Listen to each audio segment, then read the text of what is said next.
Perdón estos minutos de retraso, ya estamos listos prácticamente y bueno, como siempre les damos a todos ustedes la más cordial bienvenida al Centro Cultural Roberto Cantoral, a esta clase, conferencia, clase magistral que ofrecerá Clarence Penn. Como siempre queremos pedirles que nos ayuden llenando los formularios que creo que les han dado a la entrada y nos lo hagan el favor de dejarlo con las personas que están en la mesa afuera.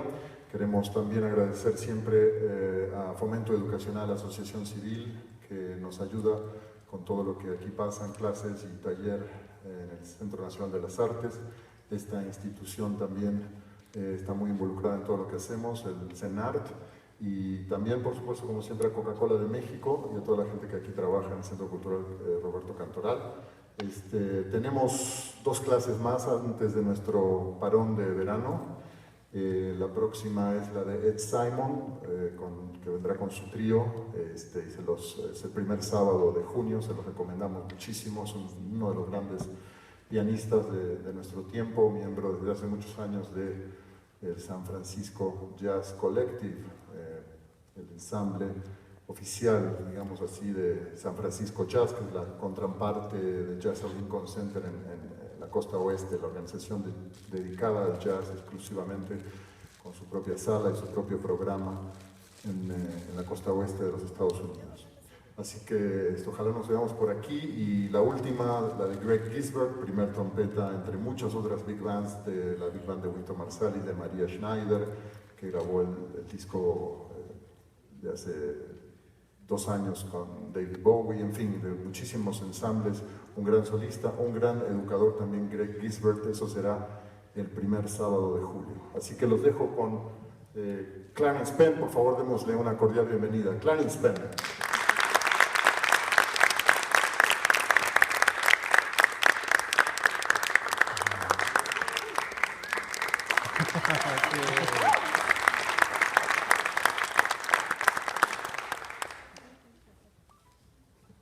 Mexico City, how are you? Good, good. I'm really happy to be back here in Mexico City. As you guys know about YouTube, I did do a video that's out with Michael Brecker about 13 years ago in Mexico City. So we had a great time.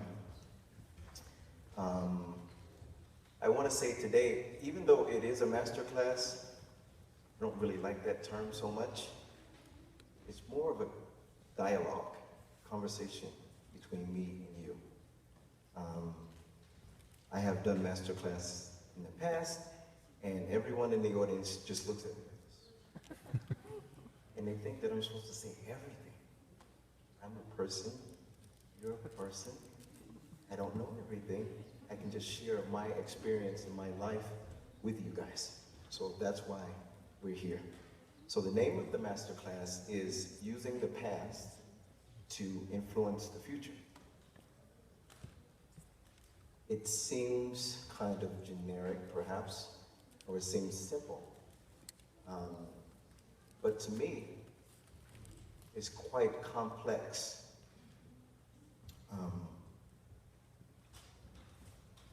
When you study the past, and go back as far as you can, you're building yourself a strong foundation.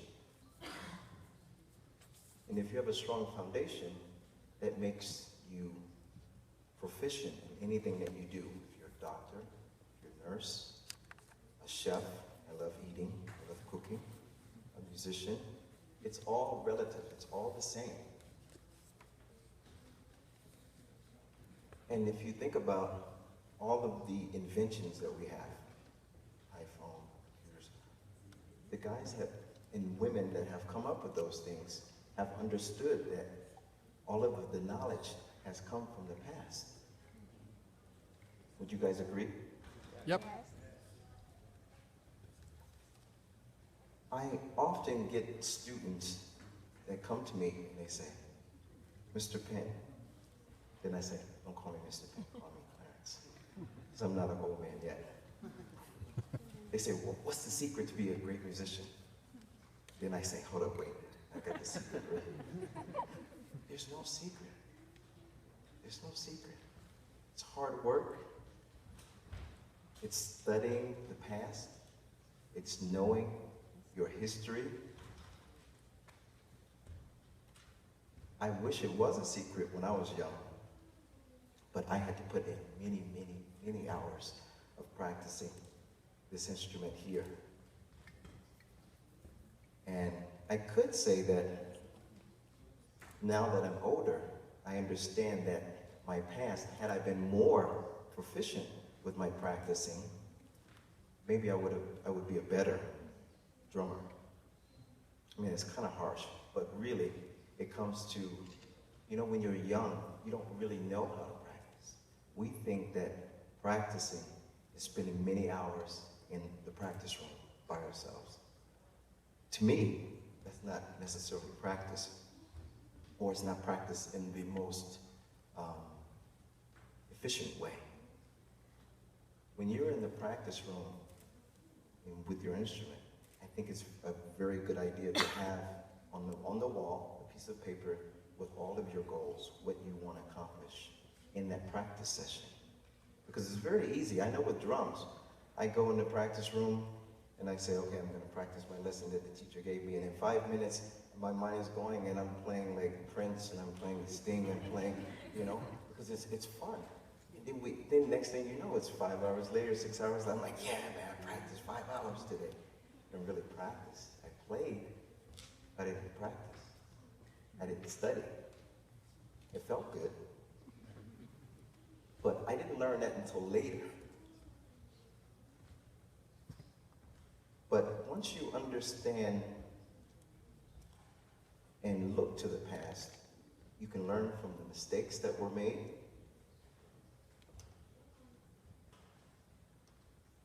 You could learn from, well, say you learn from the mistakes.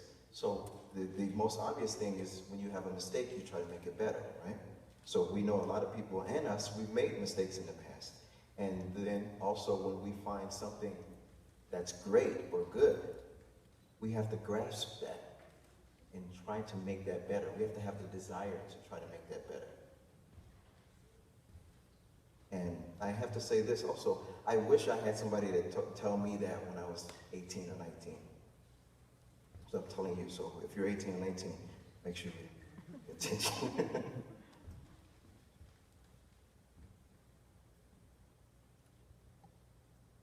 The first computer, as far as I understand, was invented in 1943. 33 years later, the Apple computer came on the scene. Steve Jobs, along with I guess 1 or 2 other people. That Apple computer, in my opinion, was revolutionary because, first of all, it supported artists, you know, not just people who use their brains and work with numbers, but like artists, music, graphics. So you could say that Steve Jobs had to do 33 years of studying or going back in order to make that computer better. It's that he couldn't just come on the scene and look at the computer and say, okay, I'm gonna make that better, but he doesn't know where to start. You have to start somewhere. You have to go back and learn all of the mistakes, all the bad things, all of the good things, and put it together. And that's how, in my opinion, that's how he came up with the Apple computer, which is great.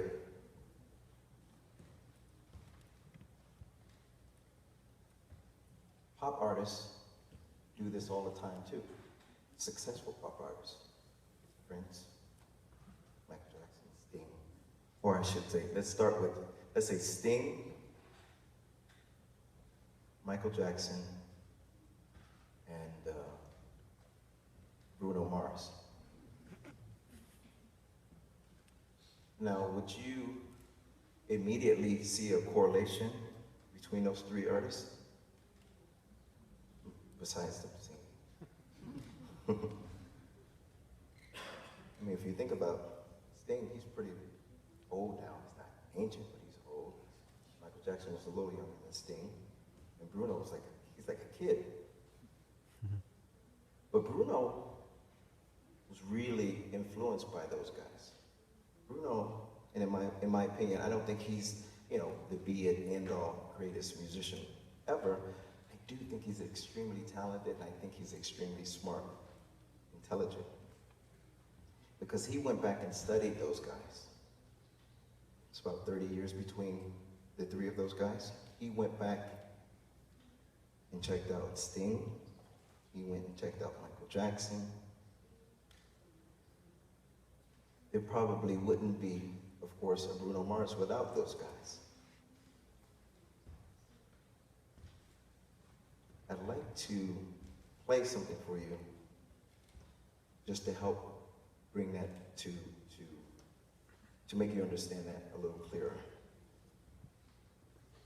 Now, this song, I'm quite sure you guys have heard it before.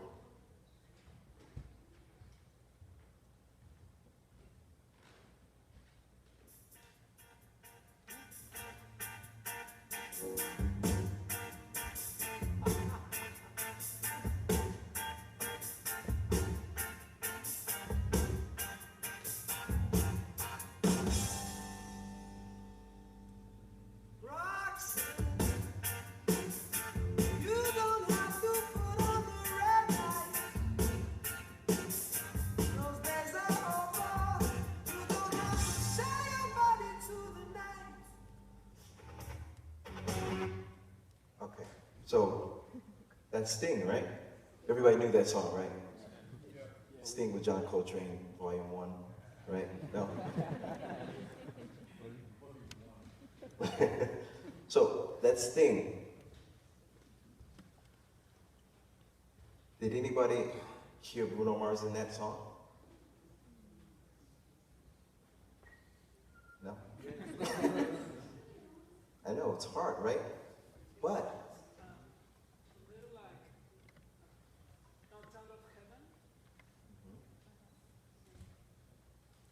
listen to this.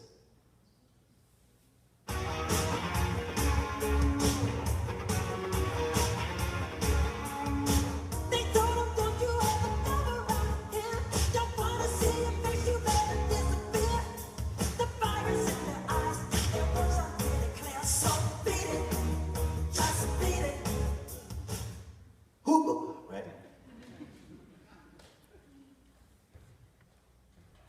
When you wouldn't believe it, but I had a student of mine, a drummer, 21, 22, and I told him, I said, well, Bruno is definitely influenced by Michael Jackson. And he was like, what are you talking about? Bruno's like a genius. He comes up with that stuff by himself. I was like, really?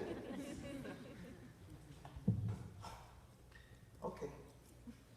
So, this is, like you said, that song, right?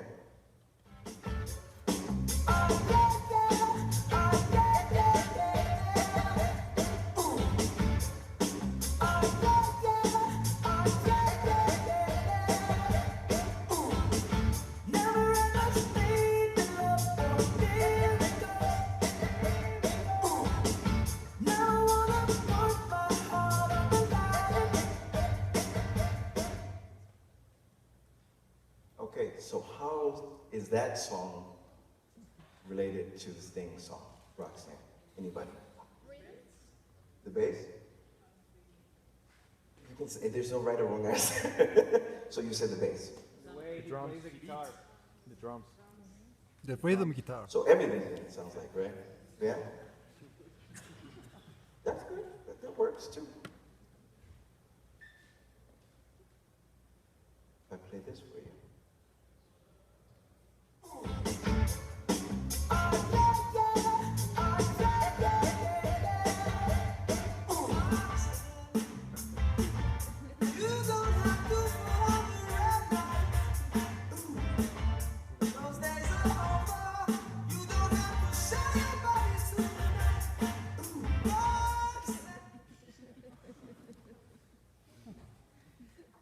Interesting, no? I think so. So in my opinion, I would say Bruno definitely went and said, man, I love the way that guitar starts that song.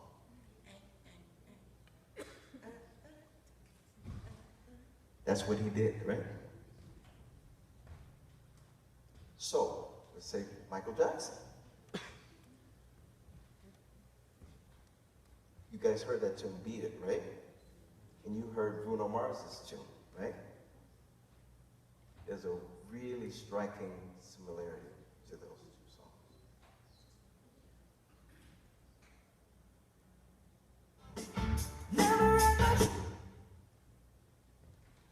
I'm gonna give it to you before.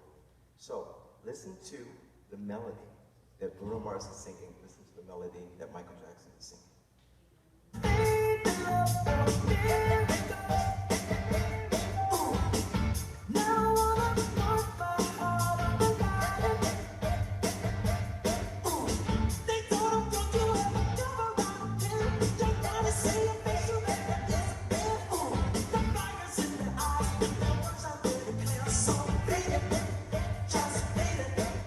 What was the similarity? Sounds like the same melody to me. Yeah? But people wouldn't, when you heard that Bruno Mars song, you didn't say, man, that's Beat It. You didn't say that. You was just like, man, that's a bad song. I mean, if you like this stuff. I think it's cool. So you wouldn't know that if you hadn't done your homework of knowing music or anything that you do, right? And because I know music and I love music, and anything that I do musically, I try to go back as far as I can. I remember when I joined the band, I was playing with this guy named Ellis Marcellus, who is the father of Wynton Marsalis. I was checking out some Tony Williams, who I absolutely loved. He was a great drummer. And Ellis came to me and he said, well, who did Tony like? I said, I don't know. He probably liked himself. And Ellis was like, for your homework, you need to go and research and then write an essay and show me the lineage of all the drummers that Tony Williams was influenced by. And that was difficult. It's easy now because you guys have YouTube. I didn't have YouTube. I only had a library with like a lot of records. But you do have to go back as far as you can all the time to make your foundation strong, right? For me, I would take what I learned from all of those great drummers. I transcribed a lot, which, I wrote down all the solos. I have a stack of solos this long. And I learned everything that my favorite drummers did.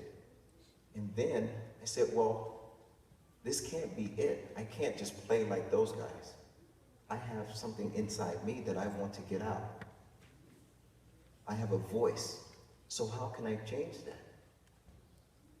So without getting too technical, on the drums, if a drummer played this,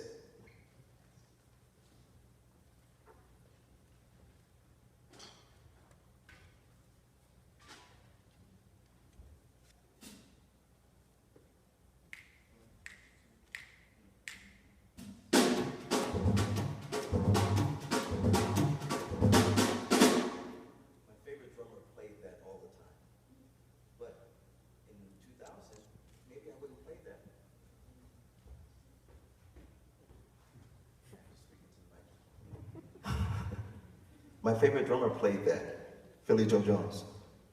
But in 2000, maybe it wouldn't be as hip to play, because people write music differently. And actually, just at the end, I would want to play it different, because you want to be an individual, right?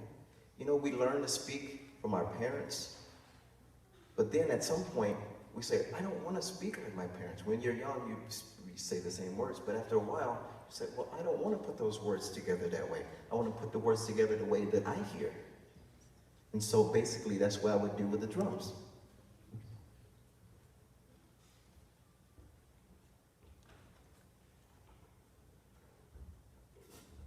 Instead of doing, I could do completely different. Same rhythm, different.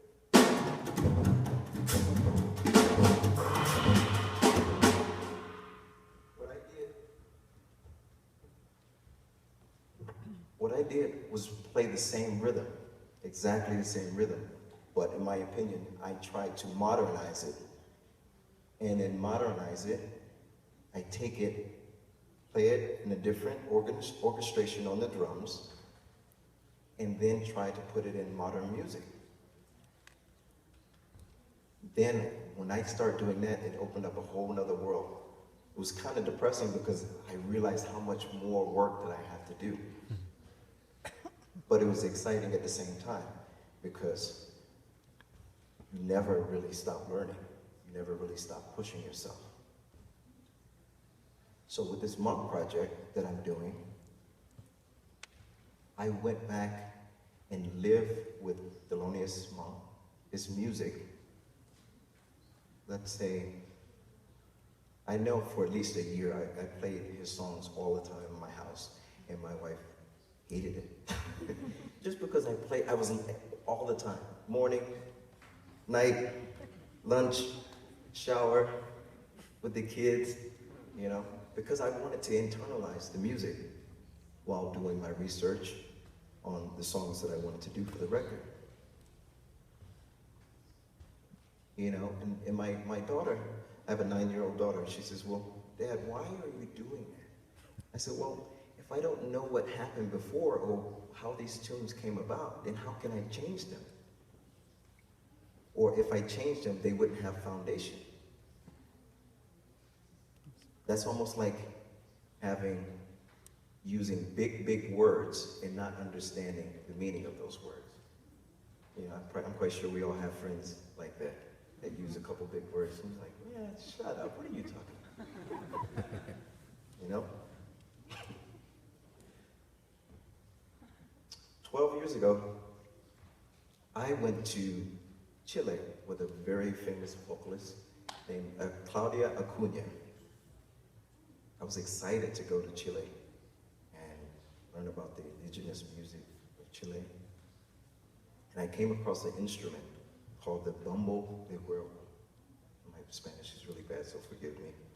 But it is a drum, and it's got a calfskin head on the top and a calfskin head on the bottom, and it's connected by string or rope, and you play it with mallets. And I fell in love with that sound. Fast forward 12 years, I'm doing a monk project. I'm doing a ballad. I hear that sound in my head, that drum.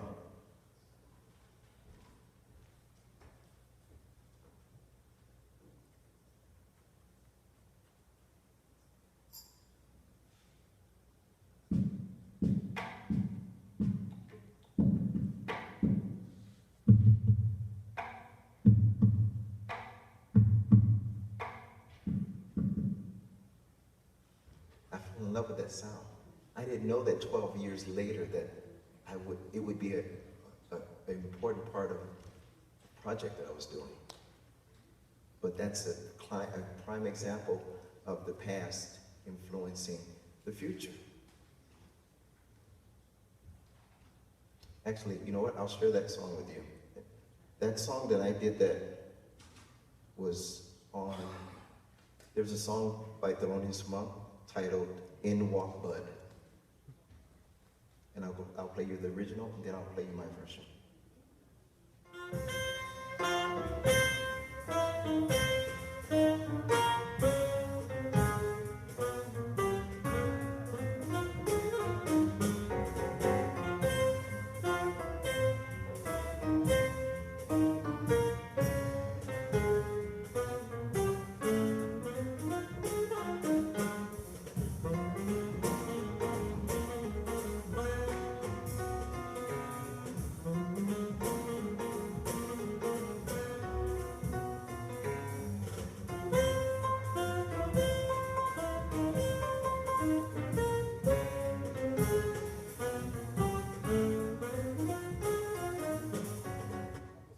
So that's In Walk Bud.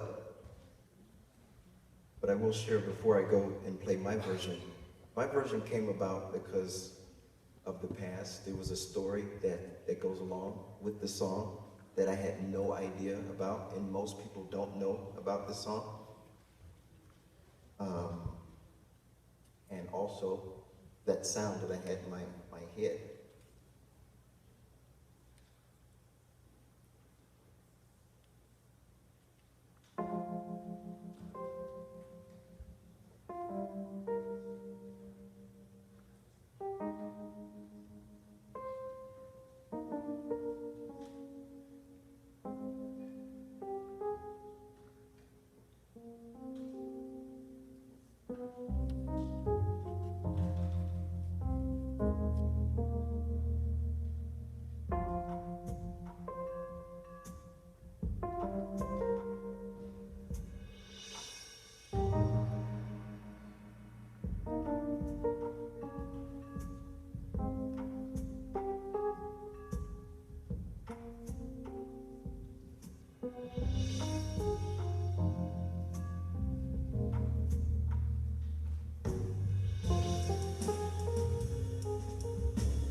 So, completely different from the original. But my version came because I know the real story behind that. The real story is, there was a famous piano player named Bud Powell. Basically, to make it short, Bud Powell loved Thelonious Monk, and he was at a concert one day in Philadelphia. The police broke up the concert because they didn't like people getting together racially. So they grabbed Thelonious Monk and threw him against the wall. Bud Powell stepped in between the police officer and he said, "You cannot do this. This guy, this is a great man, this is a great jazz musician." The police officer didn't care. He took his baton out and he hit Bud Powell several times in the head. Bud Powell was hospitalized. He had headaches forever. And he just really didn't have a good life after that. But after I came across that story, there was no way that I could do that song the original way that I heard it. But I will say this also, the song, Thelonious Monk wrote that for Bud as a gift. He didn't write it for him to be played, for it to be played in public. He only wanted Bud Powell to have this for going through what he went through. But I was really happy that I learned about this story before I did this arrangement. Because once I knew the story, I said, well, how can I bring emotion to this song? One way of bringing emotion to the song is to slow it down. Because when you slow it down, it gives people time to think. It gives people time to hear the harmony. It gives people time to hear what the rhythm is. It gives people time to hear the silence. Like that. Thelonious Monk loved silence. And a lot of people don't understand that silence is music also. It's a very important part of music. And if you guys come tonight, hopefully you will, you'll hear a lot of silence. We're not gonna play anything. No, we're gonna play a lot. So, you know,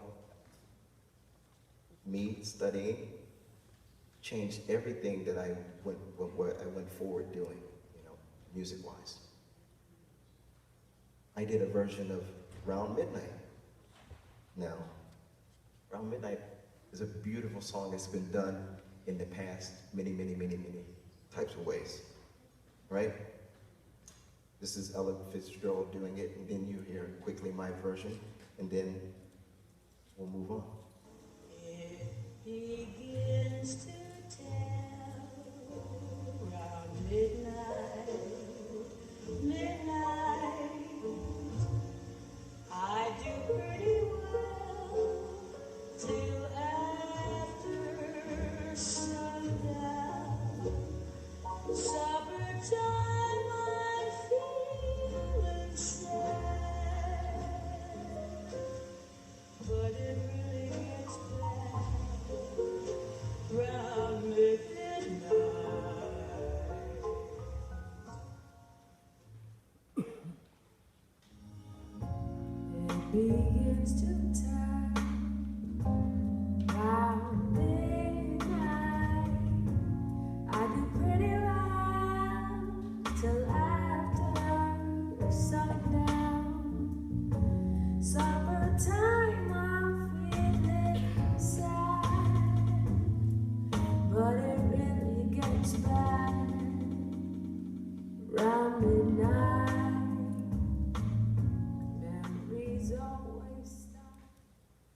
would you say that you felt like an old way of doing it and a new way of doing it?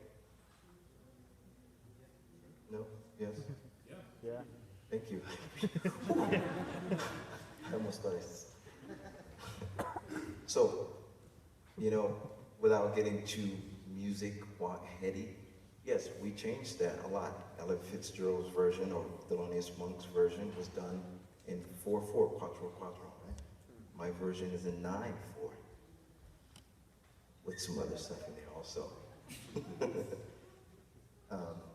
So to me, immediately, I learned exactly what it was before I could deconstruct it.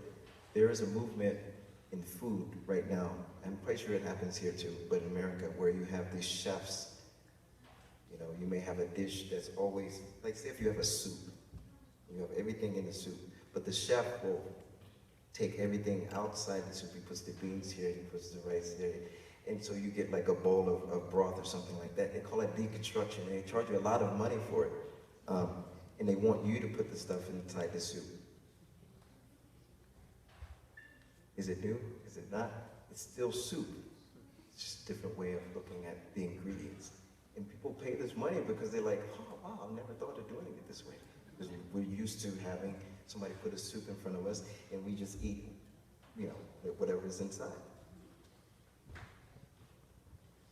Every night I play the drums, and it's true for everybody on the stage normally.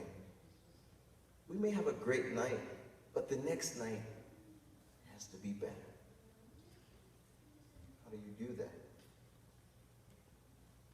I mean, simply, in my opinion, it has to be desire. And you have to want to do it. You have to want to make it better. And the only way, I guess another way you can do that is record yourself every night and analyze it and say, well, I like that, I don't like this. Oh, that was good, but that was really bad. Then the next night you say, well, I'm gonna play and I'm not gonna do those bad things that I did. And you keep trying to go on to a higher level. And you never get to the top, but it does keep everything in order, and it helps keep you moving ahead, trying to be the best musician that you want to be. You definitely have to want it. And if you want it, you will go to the past and learn from that and move forward. Are there any questions? I hope so.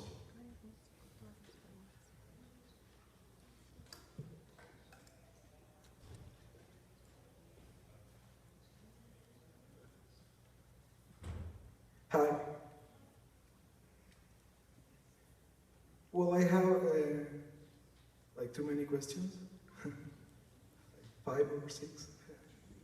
But well, there is something really interesting for me.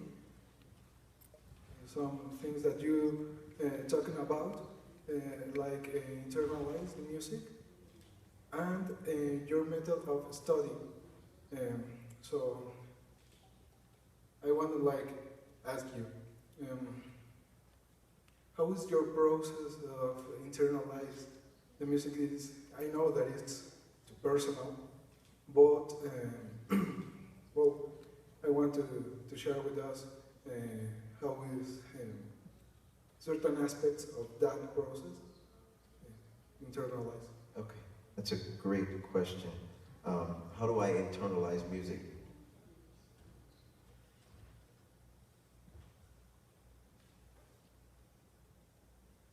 Several ways.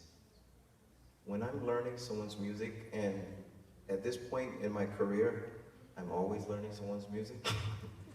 But like I said before, I live with that music.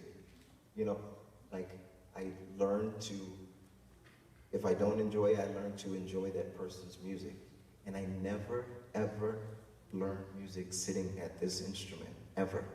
Because when you sit behind this instrument or that instrument or whatever, when you're learning music that way, it gets in the way of you hearing the musical aspect. hearing the phrases, hearing the highs, hearing the orchestration. As soon as we sit down behind our instruments, we almost stop thinking. So for me, to internalize a piece of music, I have it on my iPhone. I play it, I drive a lot, I have it in the car.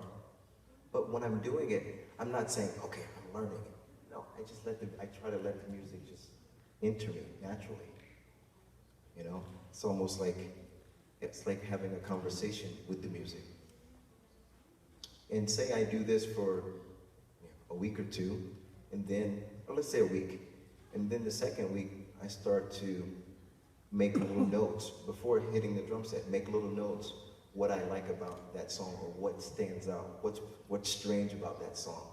If it's a weird form, if it's a different meter, and just write it down. Because when you write something down, something happens with your brain. When you write it, that's why I like transcribing. When you write it, it seems like it's a direct line to your brain.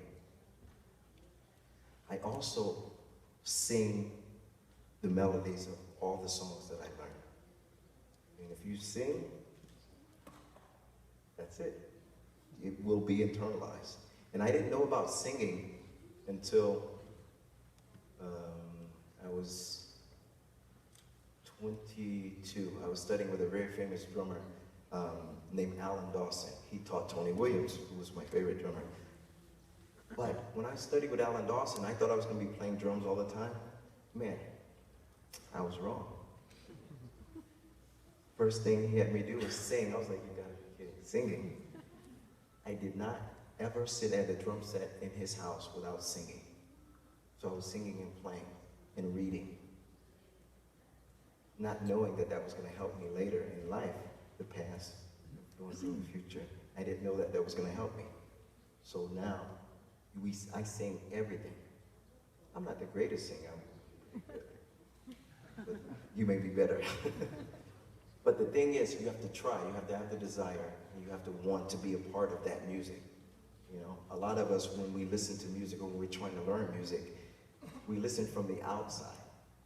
I like to try to listen from the inside of the music. When I say listen from the outside, I think we listen cerebrally with our brains. I try to listen with my heart first.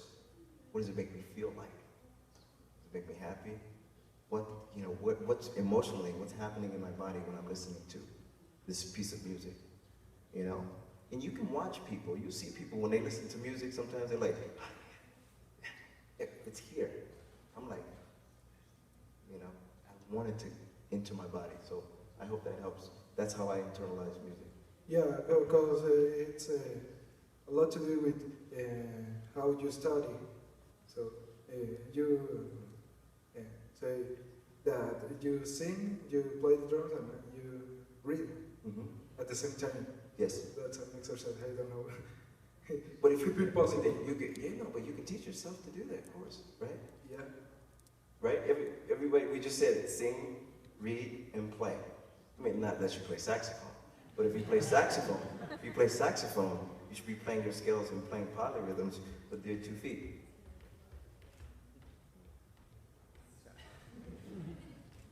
Right? It will free you rhythmically. Because a lot of us saxophone players and piano players, our rhythms are 8th notes and 16th notes, and at 16th notes.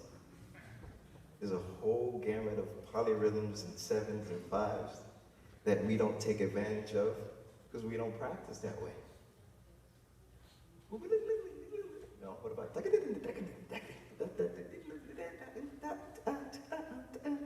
right? Polyrhythm, right? You guys know what that was, right? So that's, yeah, I think it's possible. It's just you have to, it's almost like you want to not throw away, but erase everything that you've learned how, to practice. You want to start with a clean piece of paper and say, you know, it's like erasing the hard drive and only putting on that hard drive information that you're going to really use immediately, or information that you know is going to make you really incredible down the line. Yeah. My drum students, that come to study with me, they sing. And they appreciate it. They hated me at first, but they come to me and they say, man, thank you. And they're playing hard music. The only way you can play hard music is to have it internalized. I play with a lady named Maria Schneider. She's 5 Grammys, she's pretty incredible. But I will share with you, I didn't try to get that job. I was playing with a lot of other people. She needed a sub. I said, okay, I'll sub.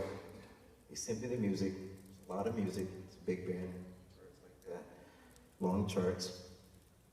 And I did the way that I learned music, I internalized it. I was on the road, away from the drums. So when we did the gig, I was playing, and she's in front of me conducting, and I'm not looking at the music, and she's wondering why I'm looking at her and playing all the music correctly. She's like, oh my God, what are you doing? And I said, what? I mean, I learned your music. It's, beautiful music. She's like, oh, and the way you orchestrate the music, because her drummer before was like a big band drummer, which is great, but it could be like a bowl in a china shop. I don't hear music that way. I hear it from an orchestra, like perspective, So I played this way, and the next day she calls me. She says, Clarence, you have to join my band. And I said, no. Because I said, you have a drummer, and I knew that guy. He was a friend of mine. Not a friend, but an acquaintance. I said, you got somebody. She was like, oh my God, but I never heard my music sound that way. And he had played with her 10 or 12 years or something like that. I said, well, Maria, if something happens, you need me down the line, I'll be glad to, play in the band again. She called me like 2 months later, not even 2 months later, a month and a half later. Clarence, I fired my drummer, can you join the band? Yeah, I felt bad, and I really, I thought about it a while. I didn't say yes right away, because I was kind of upset with how all of that happened. But basically, the moral of that story just comes from me having a desire to learn this lady's music and internalize her music. When someone gives me a piece of music to read on the drums, I try to memorize it immediately. Even after sight reading the first time, I can have half of it committed to memory. Because when you memorize music, then it takes you from the piece of paper over here or over here to like saying, wow, what's happening on stage? Oh, what is the saxophone player playing? Oh, what is the piano player playing? Then you can join the conversation.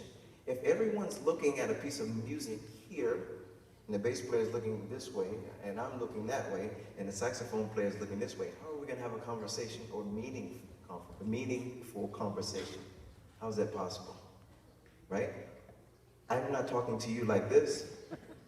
Yeah, so you like throw a tomato at me, right? So yeah, that's how I internalize music. I hope that helps. Yeah. That was a long answer, I'm sorry.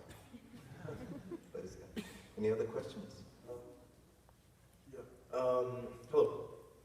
Can you see me? Yeah, this light is really bright at the top, sorry. Oh, yeah. No problem. Okay, a couple of questions. When you're listening to some music or some piece of music, not only listening to the beats and the rhythm, but also like the sound of the drums, like the texture of the sound of the drums and the cymbals, and maybe like the texture of the piano and the different instruments, maybe in the texture of the microphones used or the place where it was recorded. How do you also like interpret that or internalize that when not only when you're listening, but when you rearrange a piece of music? Like maybe, I mean, you can't always get the exact same sound, but how do you know what to change and what to keep in that, like regarding that? Okay, one more time. Okay, okay. Like not only listening to the beats and the rhythm, but also like the texture of the drums, like the texture of each individual drum and each cymbal. And Is this me learning someone's music, or is when you listen to music in general? Music in general, and then I don't know, when you try to make a rearrangement, like the Ella Fitzgerald one or Okay. the Monk one. Yeah. Well, when if I'm attempting to change a song or rearrange the song, I approach it different ways.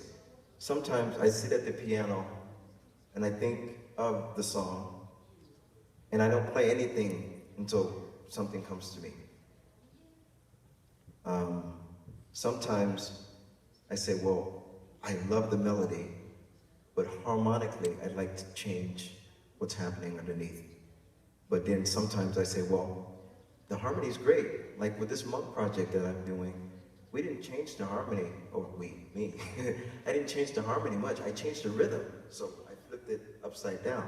And so basically, I looked at this project as if someone was walking down the street, but there's no foundation under them. So that's what I did with the rhythm. Because a lot of people know the Monk tunes, but they don't know, they've never thought of re-rhythmatizing the songs.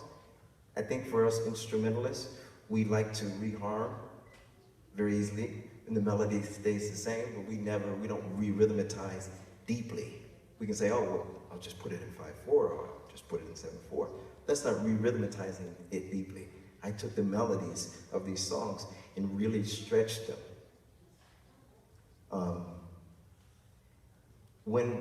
If I'm listening to drums, or listening to a recording, I rarely listen to the drums, unless it's absolutely amazing. I try to get an idea of what that drummer's doing, but I almost instantly try to figure out what I would do differently. A common mistake that drummers do, in my opinion, is that we play music, instead of letting the music play us. I try to let the music tell me what to do. I listen to the melody. The melody doesn't sound really loud right here. Then why am I playing loud? Okay, if this is the top of the form, but there's an event that happens at the top of the form, why am I putting a huge cymbal crash at the top of that? Because if I do that, then the listener is not going to be able to hear that nice event that happened, because I just completely played over it. So as far as the drum thing, I try not to listen from a drum aspect. When I listen to music that I love, I always listen to the bass, I listen to the piano, I listen to the harmony, I listen to sax. Drums I kind of listen to last, because going back to Ellis Marsalis, he said to me, to learn or to understand what your favorite drummer is doing, you have to understand what everybody else in the band is doing. And I had never thought about it that way, because I used to listen in a tunnel, only listening to the drummer. But then when I went back and said, wow, the drummer did that because the bass player played this. But the bass player played this because the piano player played that. And the piano player played that because Miles Davis did. You know what I'm saying? It's when I was able to step away from it, then I could hear and see the music happen. So, or like I said, even going back singing, if we know the melodies to these songs, we all sing. Just try to change it. Just sing it differently. Just try to sing the rhythm in any kind of weird way you can come up with. If you heard the stuff that I have on my iPhone, you'd probably leave. I sing all the time. Any idea that I get, I sing into, the voice memo. All the time. I'll sing drum rhythms, I'll sing melody, I'll sing chord progressions, anything. I know people think I'm crazy because I'm always organized like this. So that's what I do. Did that help? Yeah. Thank you. Thanks. That was a great question. Yeah. Thanks. Any other questions? It could be anything. It could be like, where did I get this shirt? I got this shirt, Hey. How are you? Fine, how about you? Okay.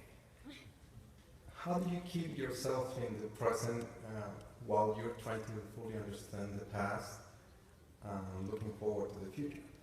As you try to fully understand what happened before, and when is enough, and how to keep present and to really connect it to everybody that you're playing with and playing for? The way that I stay present is to constantly listen to music that's out now.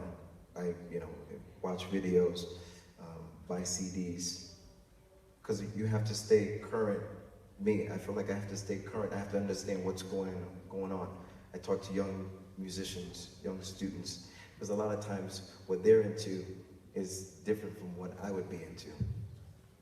But so when I'm listening to this modern music or what's happening today, I embrace that, but I still have my foundation in the old tradition, because that's who I am and that's how I grew up. So I don't abandon that.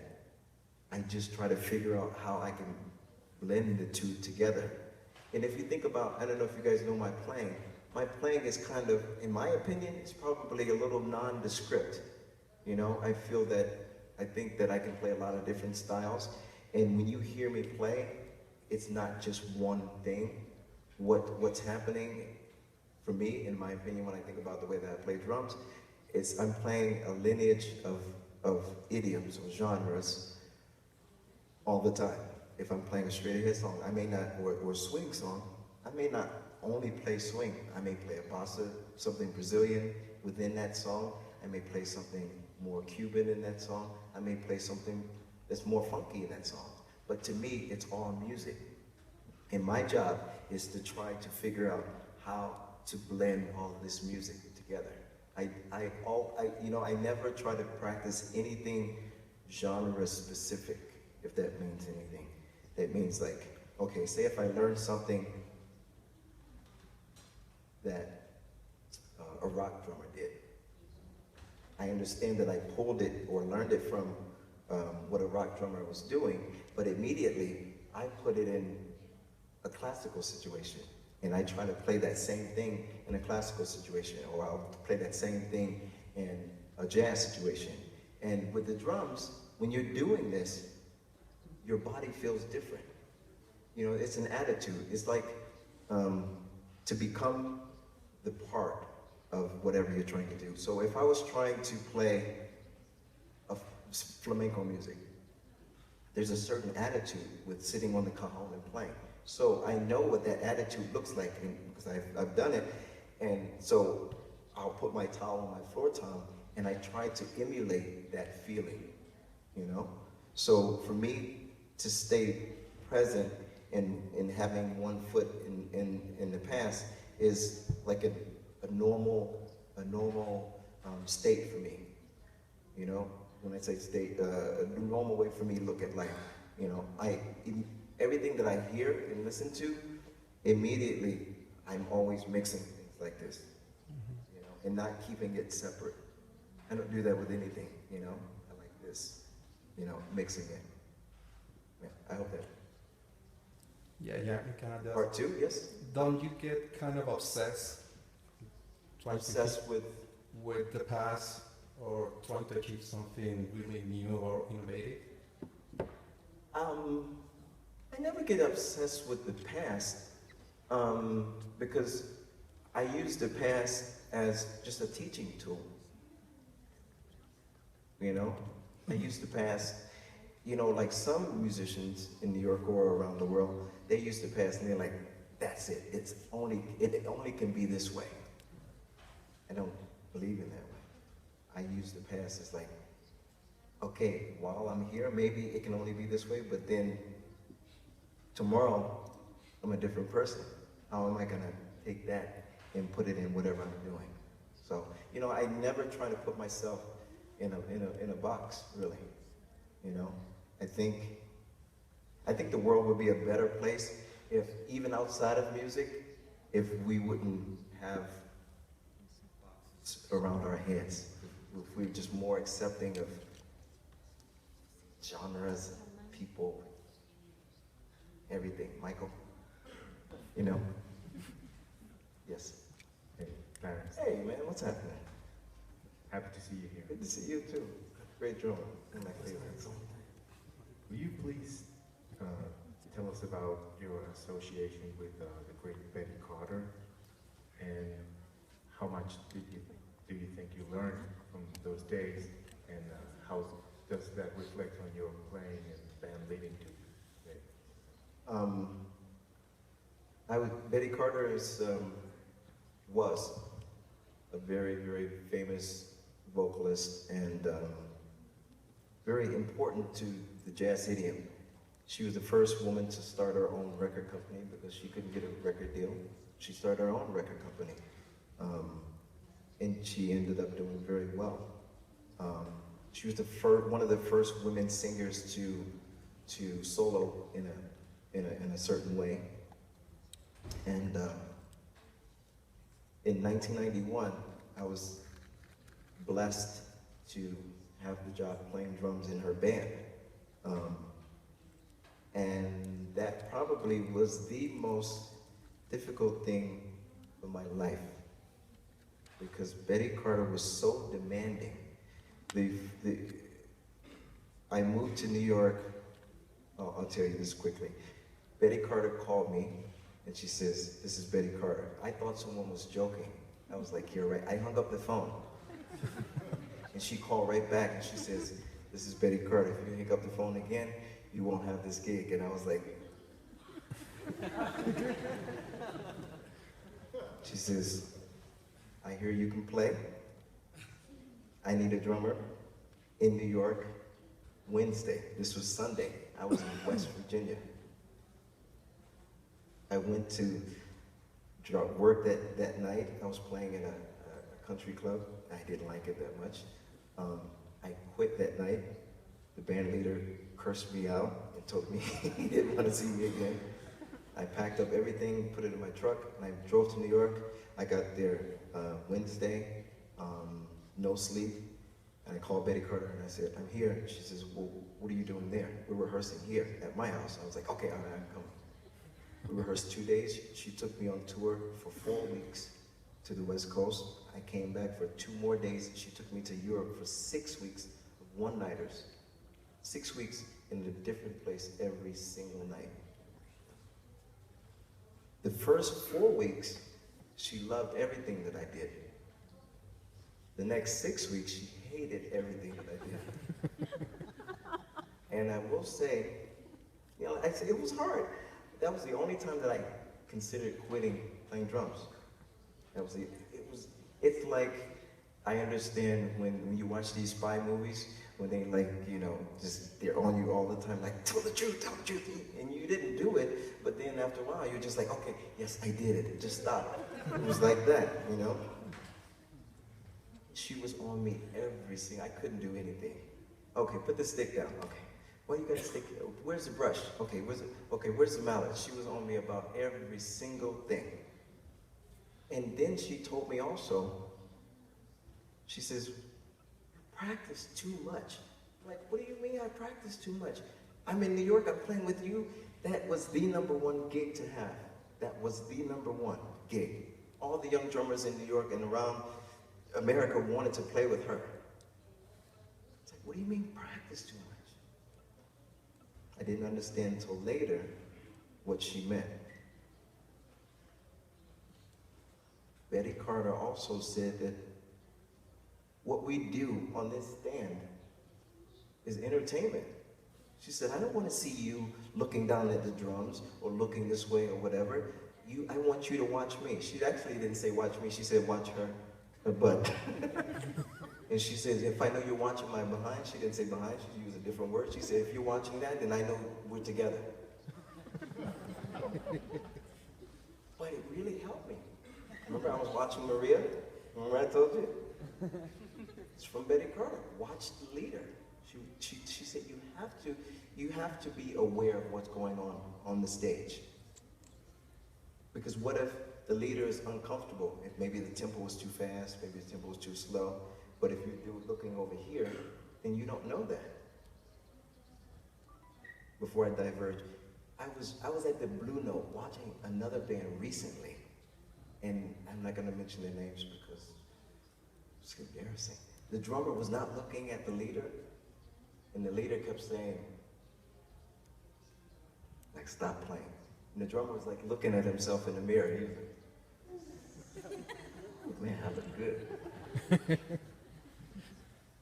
In front of everybody.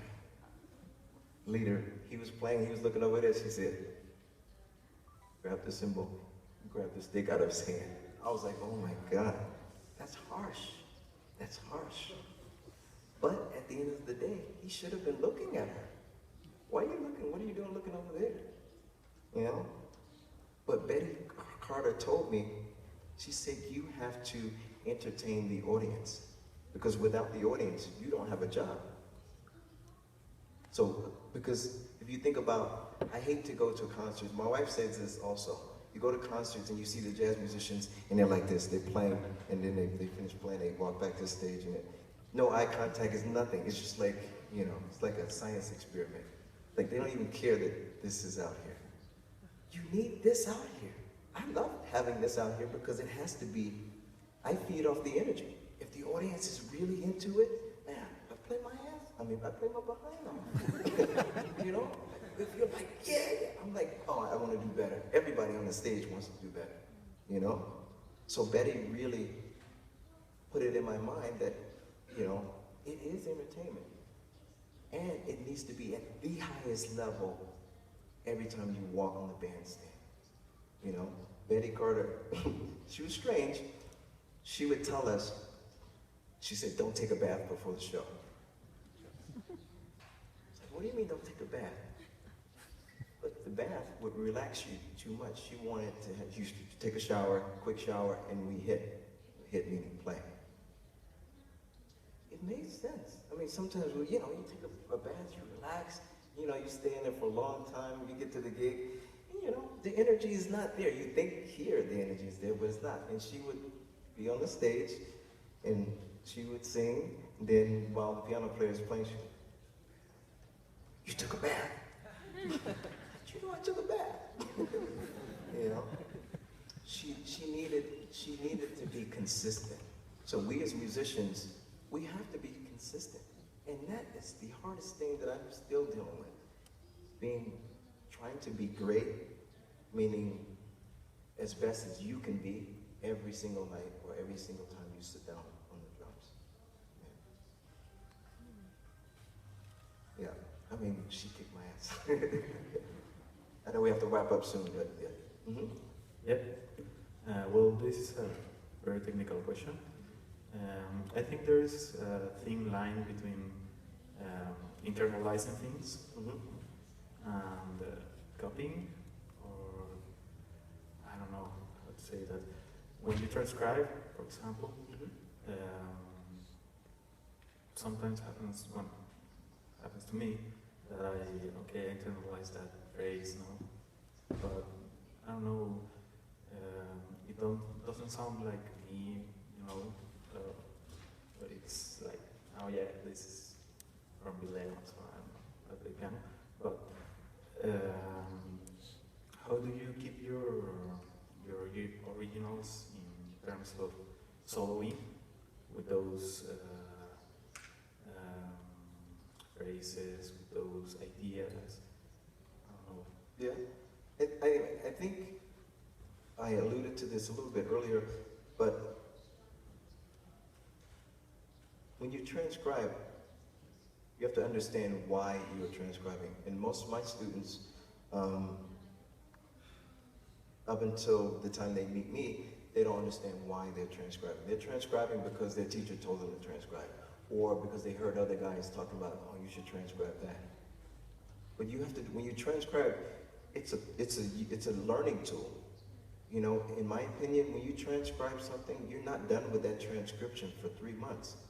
I want every aspect of that transcription. Okay, say if you transcribe, for example, 16 bars of Herbie. Okay, you got 16 bars, what are you gonna do with that? Okay, well, let's use it as a learning tool. Let's take the 16 bars, we're gonna take the the last of the 16 bars, and we'll put that in the middle, and we'll take the first 16 bars, we'll put that at the end, and we'll put the second 16 bars at the first. Okay, so now you have 3, 4, 8, 12, so you have 4, I'm missing one 16 bar, but you see what I'm saying? Now you're putting blocks together. And perhaps you wouldn't play the solo harmonically that way, but maybe you could, because you're teaching yourself harmonic progression in a different way. Now, instead of accepting whatever the harmonic progression was.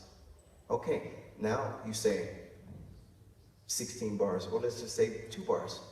You take every note and you count every note of that solo. You say, well, over 2 bars, Herbie played 11 notes.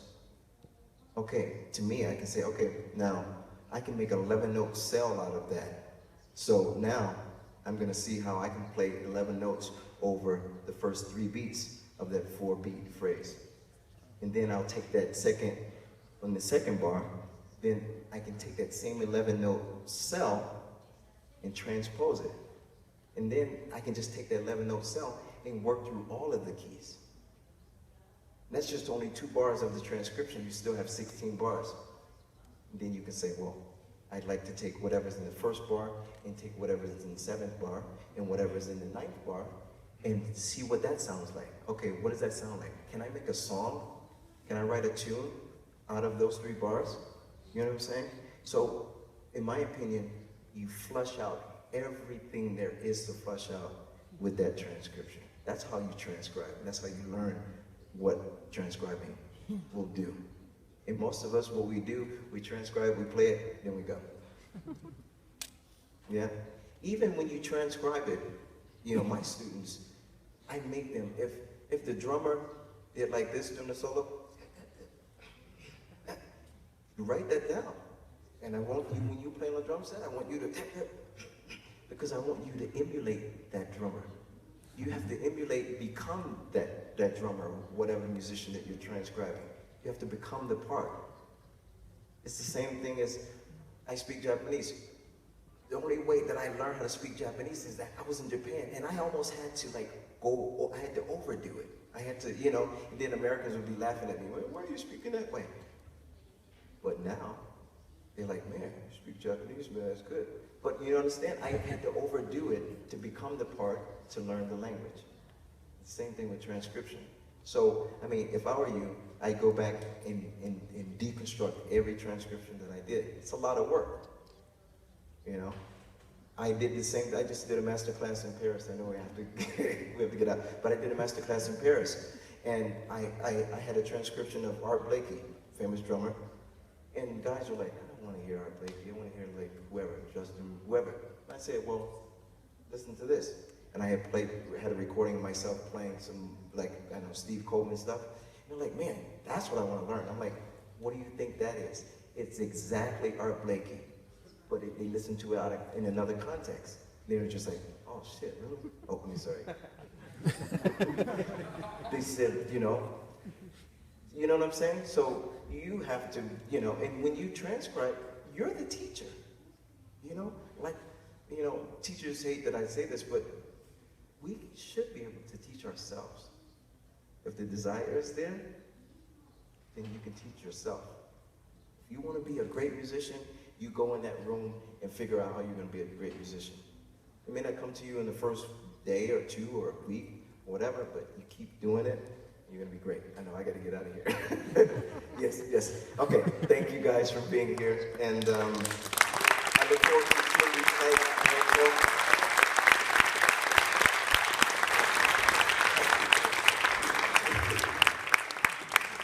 Gracias. Si fueran tan amables, a los que no estaban al principio aquí, nos ayudaran llenando los formularios. Los esperamos en la noche. Ya saben que tienen el beneficio del 40% de descuento por haber venido a la clase.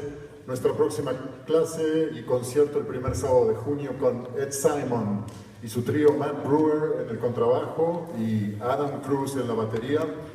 Y la última antes del parón de verano, el primer sábado de julio con Greg Gisbert, primer trompeta de la orquesta de María, donde toca Clarence. Así que aquí los esperamos. Muchas gracias. Les pedimos desalojar la sala